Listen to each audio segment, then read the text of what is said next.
E aí, pessoal, tudo bem com vocês? Aqui é o professor Leonardo de História e hoje nós vamos dar prosseguimento à sequência didática aí que foi interrompida, infelizmente, tá? Então, hoje nós vamos trabalhar a Idade Média, certo? Na verdade, será uma sequência de aulas aí sobre esse tema, tá? Por quê? Porque a Idade Média, ela abarca em um período bastante longo aí da nossa história, tá? Então, a que eu coloquei aqui para vocês, ela se inicia no século V depois de Cristo e vai até o século XV. Mas alguns historiadores eles colocam aí a Idade Média indo até a formação, né, dos estados absolutistas, né, no século XVI até, enfim. Mas para nós aqui a Idade Média ela capta aí, ela preenche, né, na verdade, o século V até o século XV, certo? Então, ela se inicia aí no ano de 476 depois de Cristo, com a queda do Império Romano do Ocidente, e ela termina em 1453 com a tomada de Constantinopla pelos turcos, certo? Então, como vocês já sabem muito bem, né? Então, essas datas, elas servem apenas como uma orientação didática, né? Como uma forma melhor assim para periodizar, dividir os períodos históricos. Não é que em 476 né, começa a Idade Média, né, enfim. Né? Então você tem sempre aqueles elementos que vêm do período anterior, do Império Romano, né? Aqueles aspectos históricos que vão continuar existindo mesmo após a tomada de Constantinopla, 1453. Então, essas datas, aí, esses marcos históricos, eles servem apenas como uma orientação temporal, né?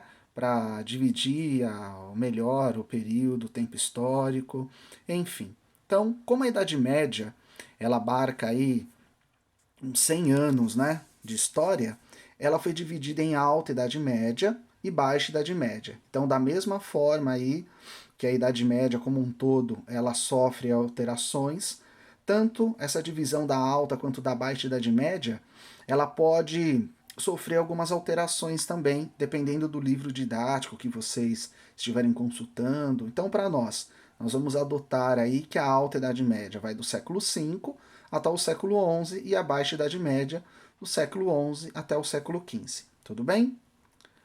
Bom, então, Alta Idade Média. Então, na aula de hoje, nós vamos trabalhar aí uma boa parte dos temas ligados aí à Alta Idade Média e numa próxima aula nós vamos trabalhar aí os temas da história ligados aí à Baixa Idade Média.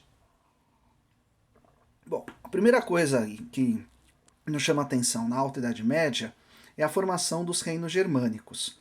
Então nós vimos aí que no finalzinho do Império Romano, uma série de povos germânicos eles começam a invadir, né, as fronteiras do Império Romano, num primeiro momento de forma pacífica e num segundo momento de forma mais violenta. Então são esses povos germânicos que vão acabar vivendo aí, né, no território que fazia parte do Império Romano.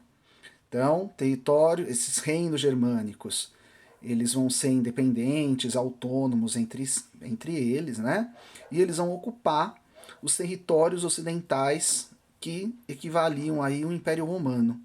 Então, por exemplo, o reino dos visigodos, o reino dos francos, o reino dos anglo-saxões. Então, o reino dos visigodos vai pegar a parte lá da Península Ibérica, onde hoje é Espanha, Portugal, e o reino dos francos vai compreender o território que hoje nós chamamos de França, né? Então era a antiga Gália. E o reino dos anglo-saxões, a Bretanha, que hoje equivale aí a Grã-Bretanha, né? A Inglaterra como um todo, enfim, tá? Então, esses reinos germânicos, eles vão se caracterizar por uma fusão de aspectos culturais germânicos com aspectos culturais romanos, certo?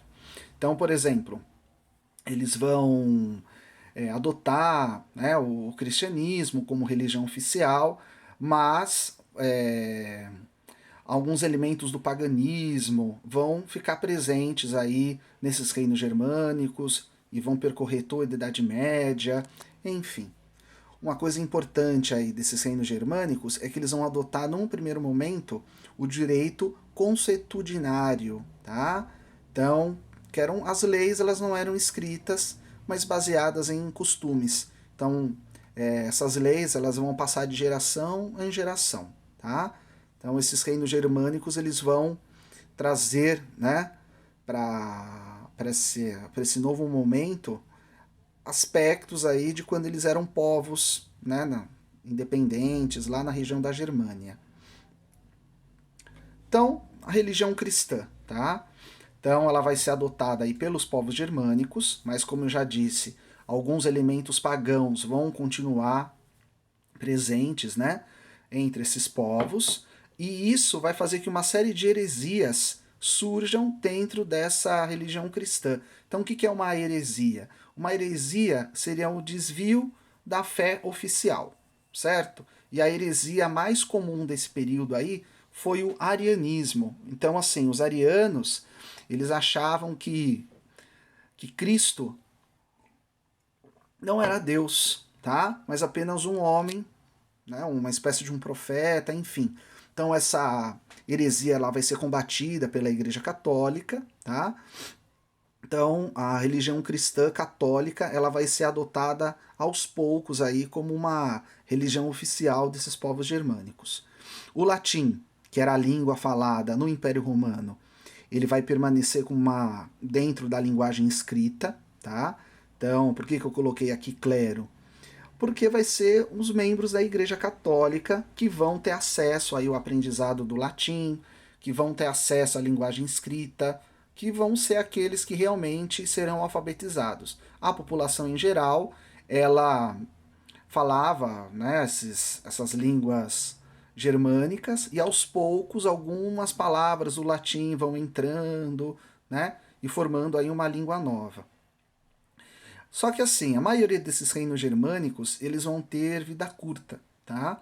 Então assim, eles vão ser desmobilizados, né, ou por invasões. Então, por exemplo, no século 8 depois de Cristo, os árabes eles vão invadir a Península Ibérica, vão destruir o reino dos visigodos, divisões, né, dentro desses reinos, enfim. O único que vai se manter aí por mais tempo será o reino dos francos, tá? Que se formou aí originalmente na Gália e que depois vai conquistar praticamente todo o território da Europa Ocidental com Carlos Magno, que nós vamos ver daqui a pouquinho. O reino dos francos vão ter duas dinastias reinantes, a dinastia Merovingia e a dinastia Carolíngia, certo? Bom, então, Império Carolíngio. Então vamos lá. Antes de se formar aí esse Império Carolíngio, que foi o Império do Carlos Magno, nós vamos ter a primeira dinastia reinante dentro do Reino dos Francos, que será a dinastia Merovingia, certo? Então essa dinastia aí, ela vai ter como primeiro rei e o mais importante o rei Clovis, que vai promover uma unificação desses francos sobre a sua coroa, tá? Ele vai se converter ao cristianismo e ele obriga os seus súditos a se converterem ao cristianismo e ele estabelece uma aliança com a Igreja Católica. Então ele vai fornecer terras à Igreja Católica e a Igreja Católica ela vai apoiar politicamente o rei Clovis, certo? Então a Igreja Católica ela vai possuir o poder secular, tá, dentro da Idade Média, e o rei Clovis ele é um representante do poder temporal, certo? Então, no finalzinho aí da dinastia Merovingia, nós vamos ter a Batalha de Poitiers em 732 depois de Cristo, entre cristãos e muçulmanos. Então, os muçulmanos eles vão ser barrados, né, pelos francos no seu avanço pela Europa Ocidental. Então, eles vão ficar somente lá na Península Ibérica, né? E aí os francos eles vencem os árabes, os muçulmanos, né? Aí no século 8, certo? Então essa dinastia Merovingia, depois dessa batalha, ela começa a entrar em decadência, muda a dinastia, tá? Uma nova família nobre assume o poder e tem início a dinastia Carolíngia, certo? Dessa dinastia Carolíngia, o rei mais importante foi o Carlos Magno, tá? Acredito aí que vocês tenham ouvido falar do Carlos Magno. Então, o Carlos Magno, além de ser uma figura histórica importante, ele também acabou sendo uma figura lendária, né?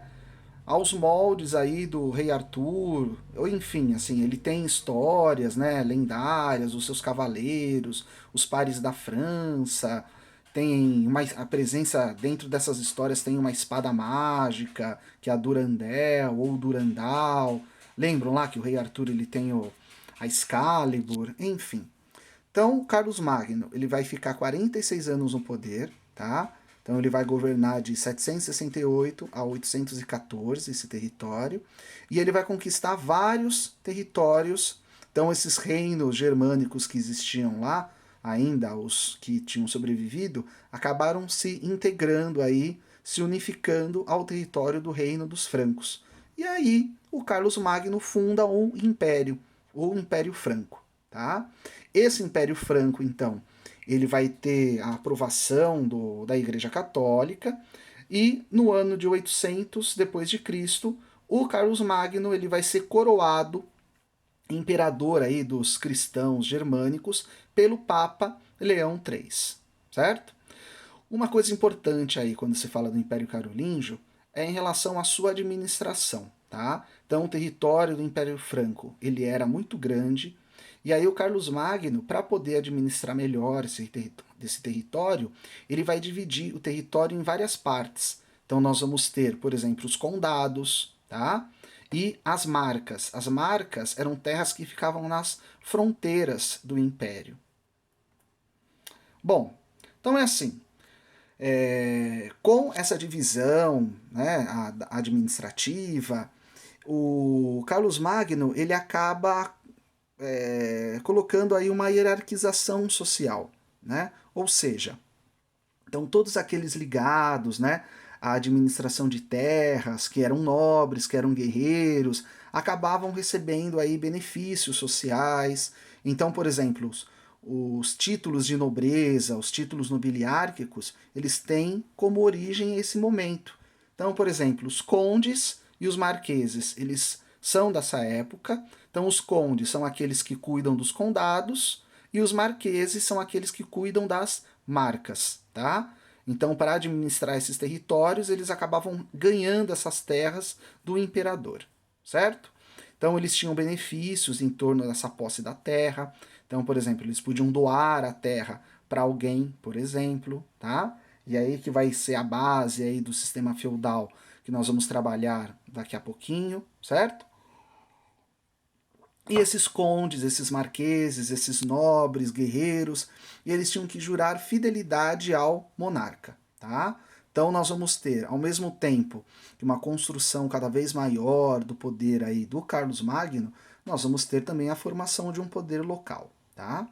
Outra coisa relacionada aí ao Império Carolíngio é o momento aí de esplendor, desenvolvimento cultural, que ficou conhecido como Renascimento Carolíngio. Então, Carlos Magno, ele vai proteger artistas. Eu coloquei artistas entre aspas, porque esses artistas eles não encaravam a arte, a produção artística como nós encaramos hoje, né?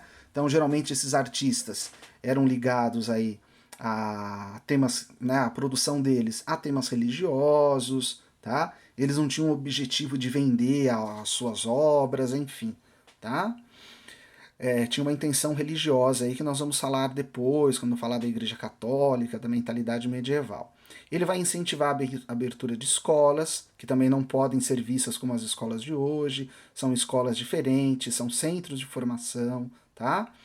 Ele vai incentivar a abertura de mosteiros, certo? Então, nesses mosteiros, nós vamos ter a figura dos monges copistas, que são monges que ficavam que preservavam, né, a cultura clássica, anotando nesses livros, né, tudo, todo o conhecimento da cultura clássica. Então, por exemplo, nós não tínhamos a imprensa ainda, né? Então, por exemplo, o livro ele era todo feito artesanalmente, manualmente.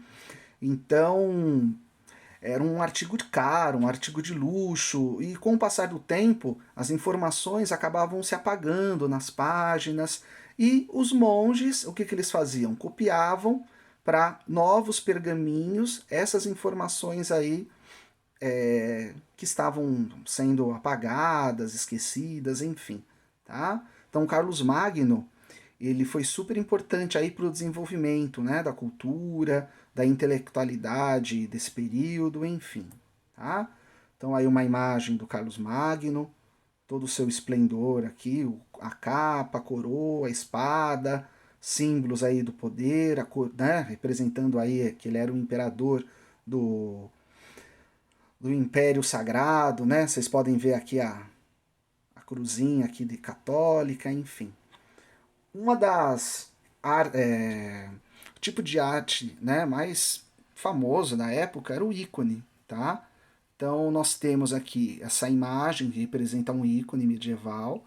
Então os ícones eles tinham temas religiosos, tá?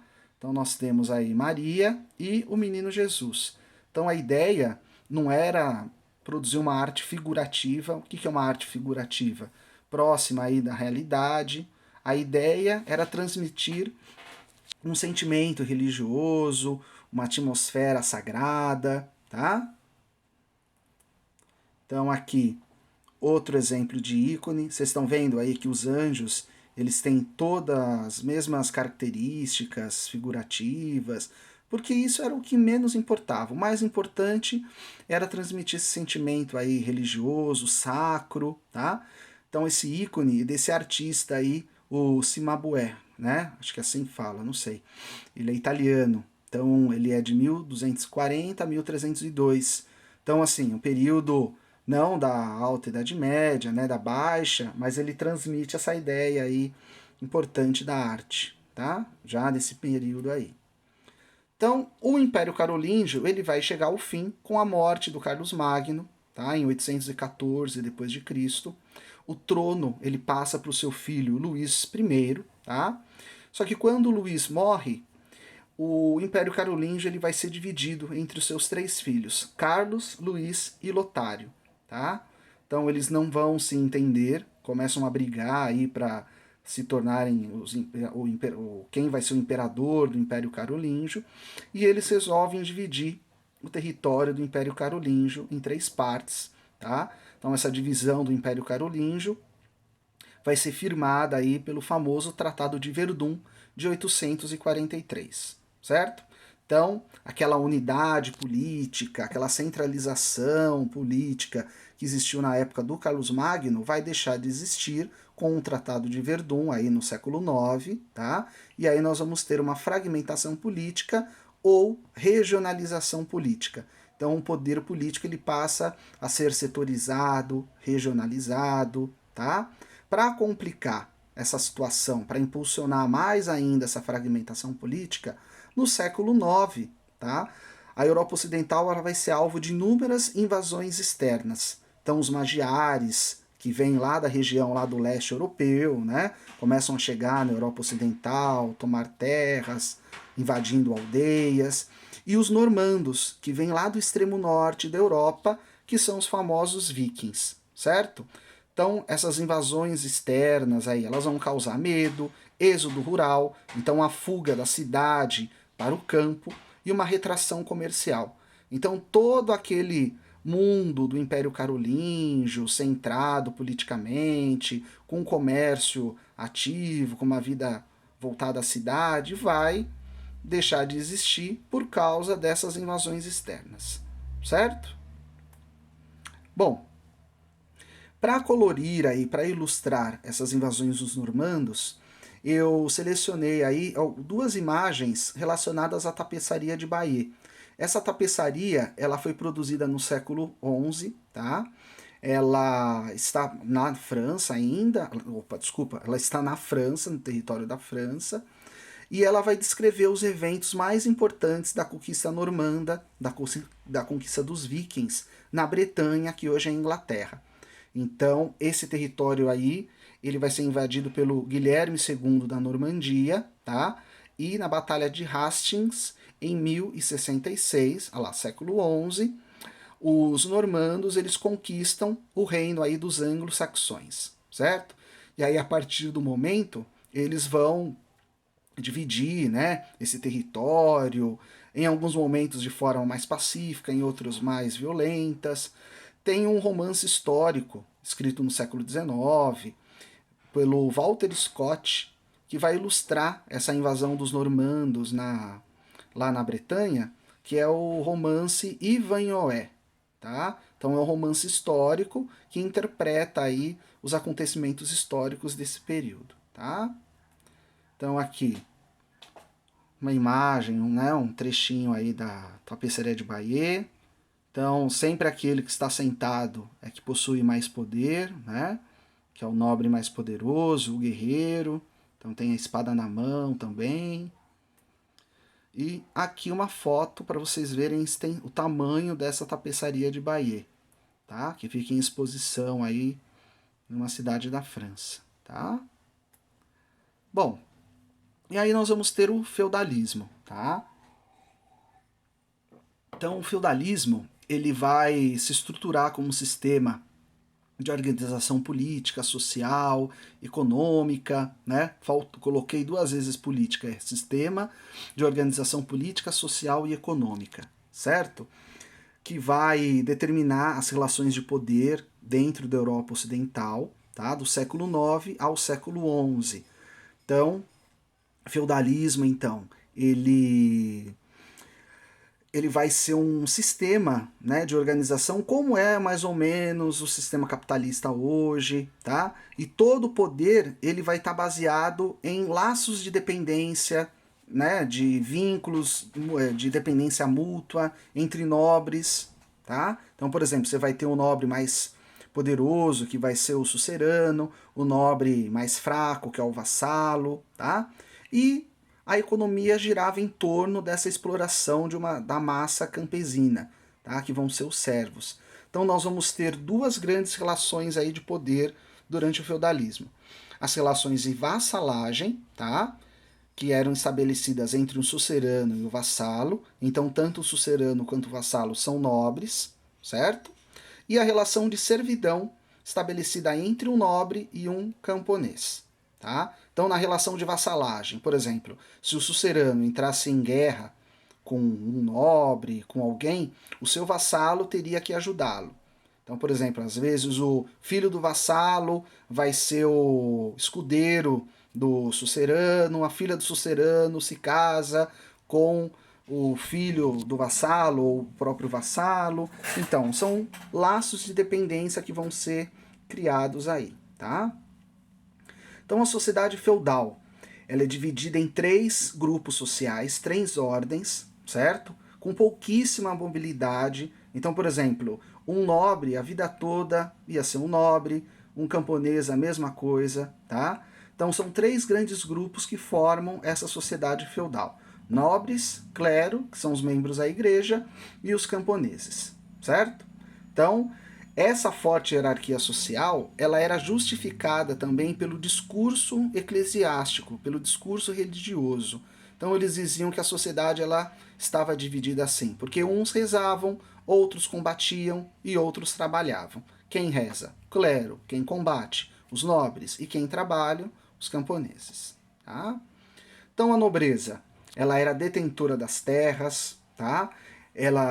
Os nobres realizavam aí atividades militares ligadas à cavalaria, que depois a gente vai falar. Não vou falar agora, senão vai ficar muito, muito grande o nosso vídeo, né? A nossa aula aqui.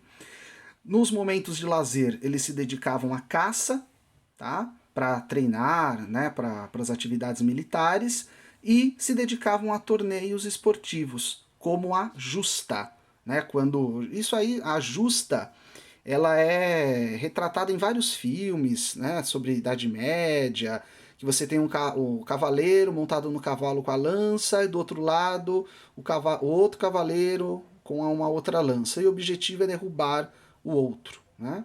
Então, o clero, os membros da Igreja Católica, esses membros da Igreja Católica, eles eram detentores de terras, eles exerciam uma influência política e ideológica muito grande dentro da Idade Média. E nós vamos ter também os camponeses, tá? Que são os trabalhadores em geral. Então, assim, a maioria dos camponeses, eles eram servos. O que é o servo? É o camponês que vive numa terra, vive num feudo, tá? E vive sob uma concessão do senhor feudal. Então ele pode viver nessas terras, só que ele tem que trabalhar, pagar impostos para esse senhor feudal, para esse nobre que detém a terra, que é o feudo. Então aqui uma ilustração, né, desses torneios entre os nobres. Então sempre uma dama era homenageada por um dos cavaleiros, né? Então tinha aquela ideia da honra, enfim. Então aqui o cavaleiro todo aparamentado, né, com a sua cota de malha, só que ele não tá com a armadura aí, né? Enfim. Uma cena de caça com cães. Então, eles usavam os cães para caçar, tá? Então, a maior, acho que a espécie que eles usavam aí eram os galgos.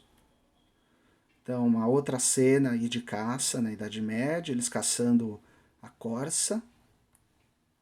E aí uma ilustração aí da sucerania e vassalagem, tá? Então, deveres do sucerano, que é o senhor feudal mais poderoso, é o que está sentado aí, né? Então, sempre aquele que está sentado é que é mais poderoso. Ele tinha que proteger e conceder um feudo, uma terra, para o seu vassalo. Deveres do vassalo: auxiliava militarmente ou monetariamente o seu sucerano, tá? E tinha que ser fiel a esse nobre mais poderoso, certo? O feudo, que é a terra onde esse nobre irá morar, tá? Então nós podemos ver ali o castelo. O feudo ele era dividido em várias partes, vários lotes de terras. Nós temos a casa lá dos camponeses, os servos, enfim. Bom, pessoal, próxima aula nós vamos falar aí das partes do feudo. Vou falar também do que foram as cruzadas, certo? Já começaram a fazer um barulho aqui que vou ter que parar, tá bom? Um abraço e até mais.